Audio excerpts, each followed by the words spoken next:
We have heard that masturbating is something completely normal, but to what extent? How many times a day can you do it without being considered addicted? What if you can't stop? Let's answer these questions and why you should stop today with this act that seems normal but hides a trap for your life. Before we begin, I would like to apologize for the exaggerated cover, but I needed to draw your attention to this 21st century issue that weakens and harms all our young people and adults, leaving us without willpower. In this video you will understand what happens to our brains scientifically and philosophically, and what Stoicism has to teach us about this vice. Also remember to subscribe to our channel and activate the bell so you don't miss anything. Now let's begin. Current medicine is quite clear in stating that masturbation is completely normal not only in humans but also evidenced in dogs and other mammals.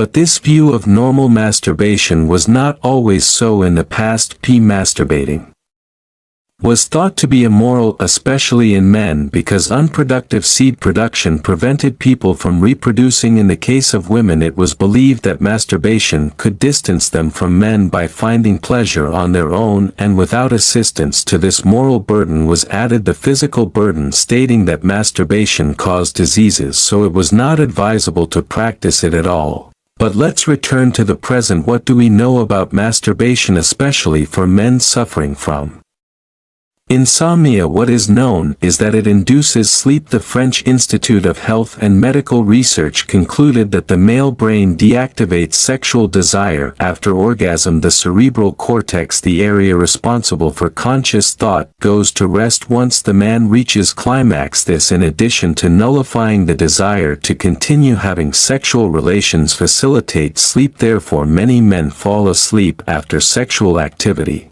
But what is the problem? So what is wrong? Well, hidden in one of its benefits is a trap. And if of Jesus's work on the cross, this anticipates Paul's teaching about Jesus being the first fruits of the dead. 1 Corinthians 15 verse 20-2-3. But now as things really are, Christ indeed rose from the dead and became the first fruits, that is, the first to be resurrected with an incorruptible immortal body, anticipating the resurrection of those who have fallen asleep in death. For since death came through a man, the resurrection of the dead also comes through a man. For as in Adam all die, so also in Christ all will be made alive, but each in his own order. Christ the first fruits, then those who are Christ's at his coming will be resurrected with incorruptible immortal bodies. The resurrection of these saints is a prelude to the resurrection all believers can look forward to through Jesus's death. A new day has come, a day when death was defeated by death. The resurrection to eternal life became possible, but note, it was not until after Jesus's resurrection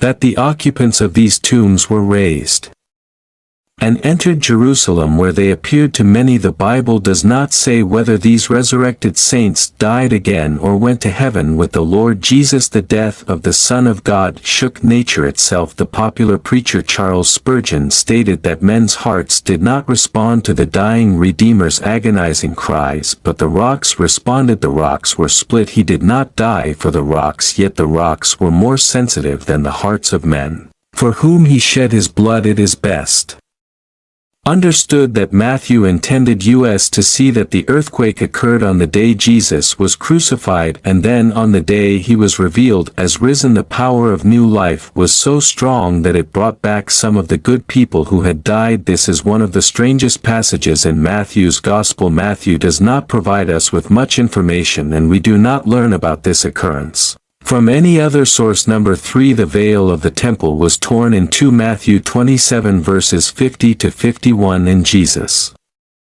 cried out again.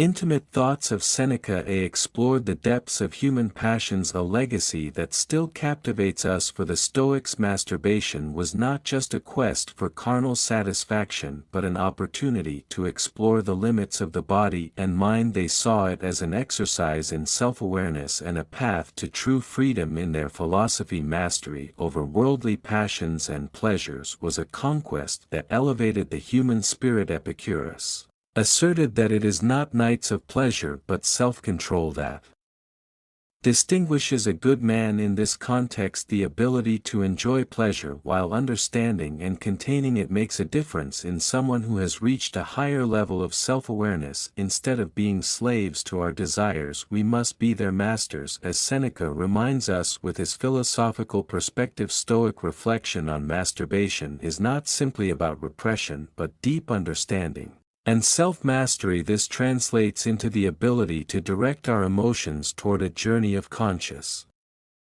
self-explanation. It resides not only in momentary satisfaction but in understanding, accepting and embracing our deepest inclinations. From the Stoic perspective, every action has consequences not only for us, but also for the natural order of the universe. When we succumb to our most intense desires, as in the case of uncontrolled masturbation, we lose that harmonious connection with nature highly valued by the Stoics. We become prisoners of our desires, drifting away from true inner serenity. Compulsive masturbation can trigger an emotional whirlwind within us where guilt, shame and dissatisfaction become constant companions. The Stoics teach us to control our intense emotions through introspection and self-regulation. By consciously facing our emotions, we learn to manage them healthily and constructively. However, the Stoics encourage us to find inner peace within ourselves. True satisfaction lies in our self-mastery and our ability to find joy in what is simple and virtuous. Allow me to share a always hung in the temple served as a constant reminder that sin makes humans unworthy of being in God's presence. The fact that the sin offering was presented once a year beyond the myriad of other sacrifices that were presented daily was a blatant illustration of the reality that sin really could not be atoned for or eradicated by mere animal sacrifices. Because of what Jesus Christ did on the cross, the barriers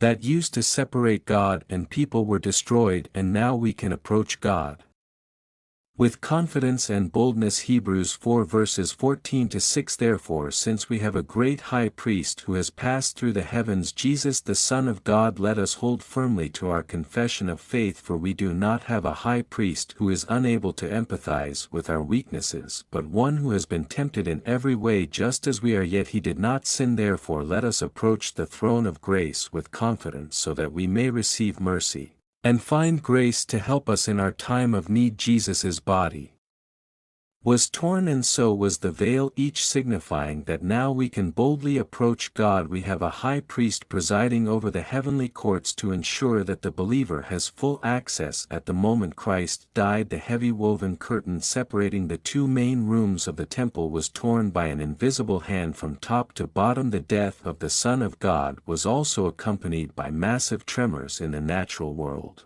as if there were some kind of emotional connection between the inanimate creation and the one who made it. Number 4. There was darkness over the whole land. Matthew 27 verse 45. Now from the 6th hour noon there was darkness over the entire land until the 9th hour there was a thick darkness over the whole land. Now the scripture was fulfilled. Amos 88 verse 9. And it shall come to pass in that day, says the Lord God, that I will make the sun go down at noon and darken the earth in broad daylight. Often Christ was asked for a sign from heaven, and now they had one, but such that it signified the